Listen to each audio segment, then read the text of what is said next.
All right, so some of you guys have asked about food prepping, so we're gonna do a quick run through food prepping 101. So first you're gonna need some containers. These are just glass containers, plastic lids from IKEA. I think the set is about $7. You're more than welcome to use any type of container that you like. I specifically try to utilize nothing with plastic just because it doesn't warm up very well in the microwave. So you can see right here that we're looking for anywhere of 4 to 5 meals a day. So I pulled out 4 for you so you can see kind of what we're going to be looking for filling these. That said, if you have a 5-day-a-week, obviously, that you're trying to meal prep and get everything done on Sunday, you figure you're going to need quite a bit of containers for this. So at any given point for our house, we have about 20 containers that are filled. Usually it's going to be breakfast and lunch, and then sometimes our dinners are prepped. But we can sometimes go without and just make them when we're at home when we have kind of big amounts of protein. So I'll talk about that too, some fillers that you can do if you're not going to take a full meal for maybe like what your in-between meal might look like. Here's some examples of some proteins though that we're looking for, okay?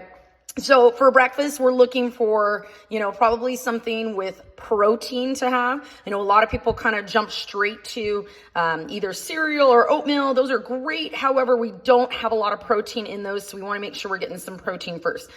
So I typically do either some egg whites or whole eggs or kind of a combination of both. And then typically some turkey bacon. And typically, again, for something like this, I'm going to probably be putting together for a breakfast item. It's going to be like 1 to 2 slices of turkey bacon, and then typically about 8 ounces of egg whites and or whole eggs. In total right now, we're not going to talk about numbers. That'll be on a different video, but remember we have discussed that we want our proteins to be about the palm size and thickness at every meal. So here's some chicken that we have. We've got some organic. Yours doesn't have to be organic. You can eat whatever you want. This is just what we eat. Typically I look for things that are on sale, but I do buy sometimes a little bit more organic than I do just regular. If you want a different video on that about why I believe that meat should be organic versus not, we can go through and have those discussions. But here's some various different, again, examples of some proteins you can put together.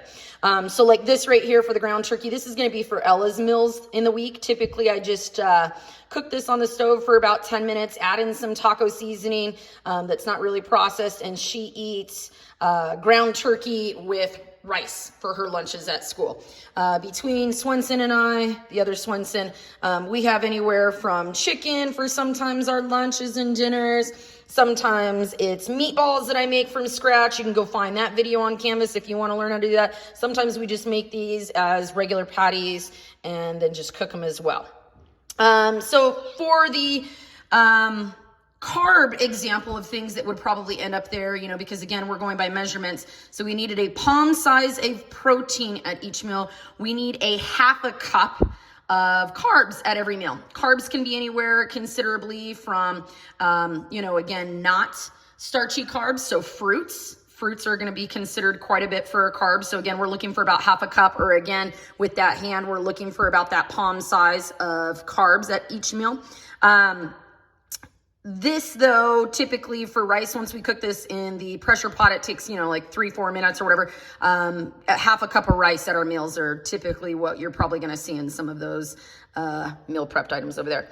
When it comes down to veggies, we definitely want to make sure we're having veggies at every meal. Remember, dark veggies are going to be better. Sometimes don't get misconstrued by the idea of, I need to keep eating just constantly broccoli because broccoli is, going to be the best for me and it has the least amount of calories. We're looking for variety when it comes to veggies. So lots of colors, lots of styles. You can never not have enough veggies. So at minimum, to get our 800 grams of fruit and veggies per day, we're typically going to see 2 cups of veggies at every meal.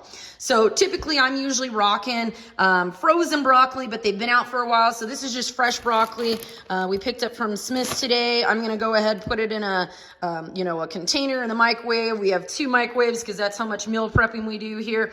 And we're going to end up, putting some water on it and it ends up steaming, and that's what we're going to put in. If I do sometimes feel that I need some other types of veggies for just flavor, I buy these steam bags, which are really good. But peas and carrots, because there's a little bit more carb there for me for like my exercise. We've got some with, corn in there and things like that. But those, again, I think they're like $1 a bag. You steam them.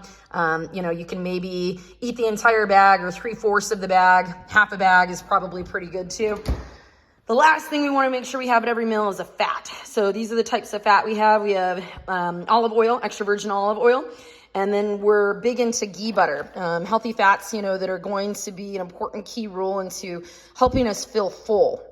So the sensation of satiety or fullness is going to be important based upon having at least a thumb size of fat at each meal. So again, I can either use these to cook my meats in. Sometimes, again, we do have them added in for other various reasons, but you typically, if you're not going to be eating any nuts or seeds, which is another great way to get some fats, you can just add in your oil or your ghee butter on there when you're cooking any of these. In order to cook any of these, again, typically this is going to be out on the grill. Some of these might be in the skillet. Again, probably for the veggies, we're going to be putting these in the microwave. You can, however, bake them as well. So future videos on all those will come out, but I just wanted to give you a baseline that what we're looking for each of these containers is going to be a palm size and thickness for protein. So again, from here to the bottom, typically for the carb that we're going to have at each meal, it's basically a half a cup, or again, the bottom palm size. For the vegetables, let's go ahead and make sure 1 full cup is from fingertip to the bottom of my palm. We want 2 handfuls put together of each. So probably, if not, if you're going to put 2 hands together, typically it's 4. So I'll get all this prepped. I'll show you what it looks like. And this is kind of where I would say to begin.